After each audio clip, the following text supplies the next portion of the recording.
Voici la dernière leçon de ce deuxième curriculum où vous allez apprendre comment rééquilibrer une matrice de comptabilité sociale. La méthode utilisée s'appelle l'entropie croisée. À la fin de cette leçon, je vous donnerai un exercice à faire, assez conséquent en termes de volume de travail, mais avec une échéance un peu éloignée. L'objet de cette leçon est donc le rééquilibrage des matrices de comptabilité sociale. On peut en effet construire une nouvelle matrice de comptabilité sociale à partir de différentes sources, les comptes nationaux, la Banque centrale, l'Institut statistique national, et du coup, le fait que l'information vienne de différentes sources fait que cette matrice n'est pas équilibrée. On peut aussi avoir besoin d'actualiser une matrice de comptabilité sociale existante, ou on peut construire une matrice de comptabilité sociale plus désagrégée. Enfin, il est possible qu'on ait besoin d'adapter une matrice de comptabilité sociale à un modèle. Généralement, les économistes construisent plutôt un modèle adapté à une matrice de comptabilité sociale. C'est plus logique de travailler de cette façon. Mais il arrive aussi qu'on ait besoin d'adapter une matrice de comptabilité sociale à un modèle. Et alors, on peut utiliser la méthode d'entropie croisée. Dans tous les cas de figure, l'idée est qu'on dispose d'une matrice de comptabilité sociale déséquilibrée, et on voudrait bien évidemment l'équilibrer pour partir d'une vision cohérente de l'économie. Il y a en fait plusieurs méthodes de rééquilibrage des matrices de comptabilité sociale. La méthode RAS est très connue, elle est très utile quand on a une nouvelle information sur le total d'une ligne ou sur le total d'une colonne. Mais elle a des défauts, notamment parce qu'elle n'a pas de fondement microéconomique, mais aussi parce qu'elle n'est pas flexible. La seule information dont on tient compte avec la méthode RAS est celle sur le total d'une ligne ou le total d'une colonne. L'entropie croisée est aujourd'hui très utilisée par les économistes. Elle a des fondements théoriques, notamment la théorie de l'information. On pourra lire à cet effet un article de Shannon en 1948 ou de Theil en 1967 qui a appliqué cette méthode à l'économie. Cette méthode est flexible car, contrairement à la méthode RAS, elle peut utiliser toute information disponible, que cette information nouvelle soit sur le total d'une ligne ou le total d'une colonne, ou même uniquement sur une seule cellule de la matrice. Enfin, de manière plus cohérente, elle tient compte de toute la matrice simultanément pour modifier cette matrice, et pas seulement d'une partie, et la modification est simultanée, et pas dans un ordre déterminé, comme dans la méthode RAS, donc un ordre arbitraire. Soit donc une matrice de comptabilité sociale, on procède d'abord à une normalisation. Soit donc A0IJ, la matrice des coefficients, issue de la matrice de comptabilité sociale, par division de chaque cellule par la somme totale de toutes les cellules. On doit ensuite traiter les valeurs négatives. On ne veut pas de ces valeurs négatives, donc A0IJ doit être une matrice de coefficients positifs. Pour cela, donc, si on a initialement une valeur négative dans une cellule, on met l'opposé de cette valeur négative dans la cellule transposée.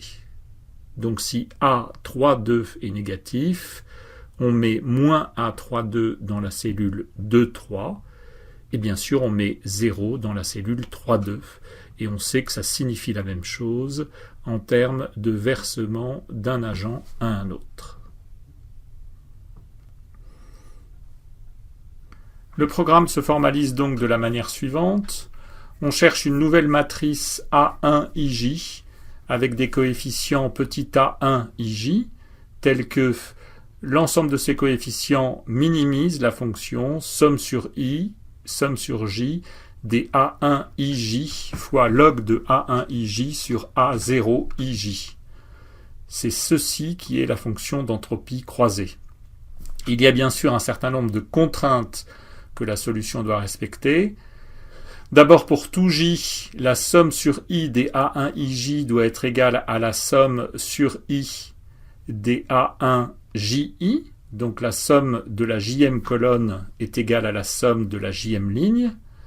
Ensuite, la somme sur i, somme sur j des A1IJ égale 1. Donc la somme de toutes les cellules doit être égale à 1. Et enfin, pour tout j et pour tout i, A1IJ doit être compris entre 0 et 1. Donc chaque coefficient est compris entre 0 et 1. Donc voici une façon non mathématique de dire cela. On cherche une nouvelle matrice de coefficients, ce qu'on appelle les coefficients a posteriori, tels que l'entropie croisée est minimisée. Cette entropie croisée, c'est une fonction qui compare en fait les coefficients initiaux ou coefficients a priori et les coefficients a posteriori. Et on doit avoir un respect des contraintes suivantes. La somme de chaque colonne est égale à la somme de chaque ligne correspondante. La somme de tous les coefficients est égale à 1. Et chaque coefficient est positif, mais inférieur à 1. On peut donner un exemple. Voici une nouvelle matrice de comptabilité sociale. Elle est fortement inspirée de la dernière matrice utilisée, mais cette dernière matrice a ici subi quelques modifications. On peut s'apercevoir de ces changements en comparant cette matrice que vous avez sous les yeux à la précédente matrice, mais on peut déjà s'apercevoir, rien qu'en regardant celle-ci, que le total de chaque ligne n'est plus égal au total de chaque colonne. Par exemple, la première ligne a un total de 690, alors que la première colonne a un total de 600. Vous pouvez donc sur la plateforme accéder au programme C2M2P4 French.gms.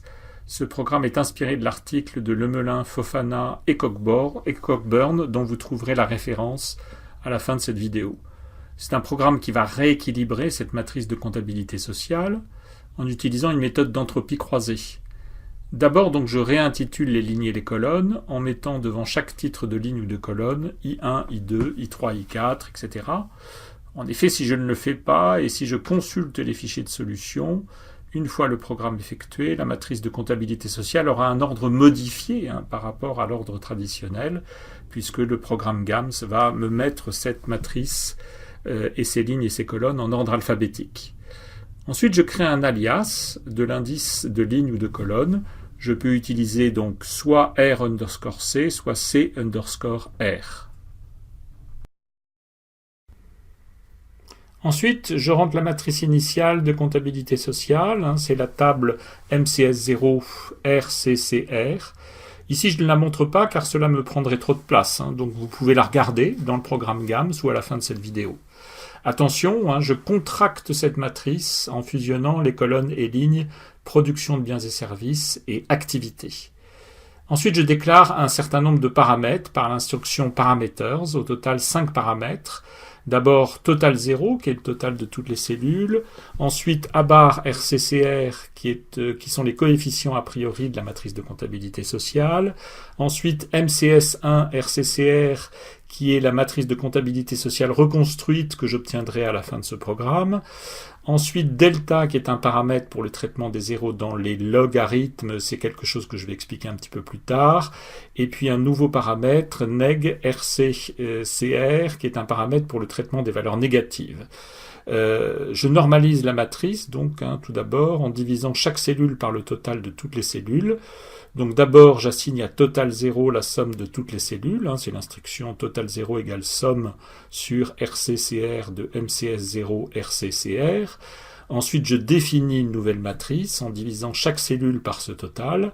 C'est l'instruction A bar RCCR égale MCS0 RCCR divisé par total 0. Ensuite, je donne au paramètre delta une toute petite valeur, 10 puissance moins 13. Vous vous rappelez que nous allons demander à GAMS de calculer des logarithmes.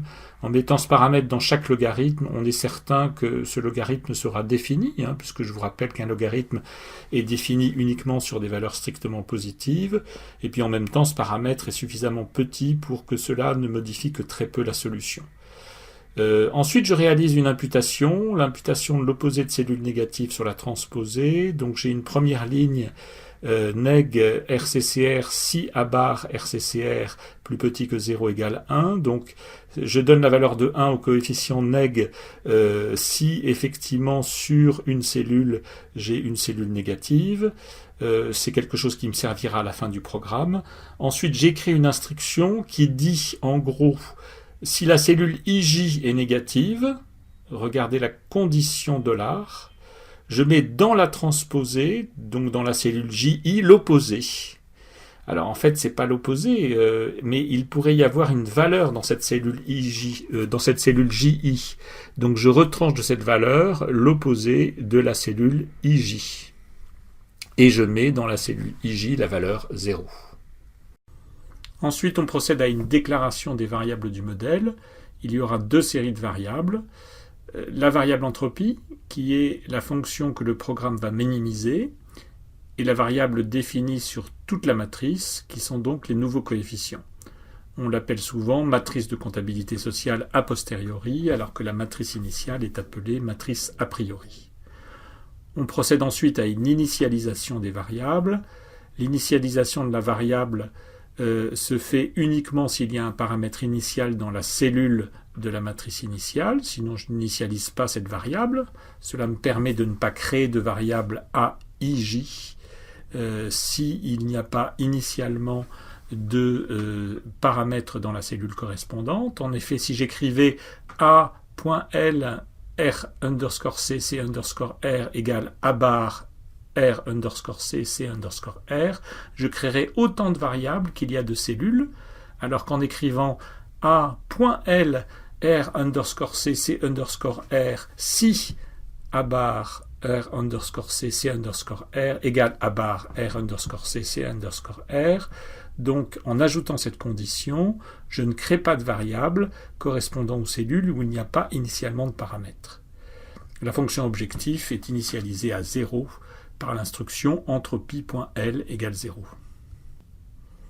On procède ensuite à une déclaration de trois équations. La première équation est la fonction objectif qui définit l'entropie croisée. Entropie doit être égale à somme sur RCCR si A bar RCCR de A RCCR log de A RCCR plus delta moins A RCCR log de A bar RCCR plus delta. Vous vous rappelez que le logarithme népérien de A sur B est égal au logarithme de A moins le logarithme de B. C'est pour ça que je peux écrire cela. Ensuite, on met le paramètre delta dans chaque logarithme pour éviter de prendre le logarithme de 0. Et puis notez que je mets la condition $A bar R underscore C, C underscore R sur la somme de ces logarithmes afin de ne pas créer de variable correspondant à une cellule où il n'y a pas initialement de coefficient strictement positif. La deuxième équation est la somme d'une colonne est égale à la somme de la colonne correspondante. La troisième équation impose que la somme de tous les coefficients est égale à 1. Enfin, l'instruction modèle cross-entropie /all/ point virgule définit le modèle consistant en toutes les équations comme un modèle appelé cross-entropie. Ensuite, on impose une limite sur les variables. A.LO RCCR si A bar est égal à 0.00001 et puis A.up est égal à 1. Donc chaque variable a pour maximum 1 et pour minimum une valeur très légèrement positive.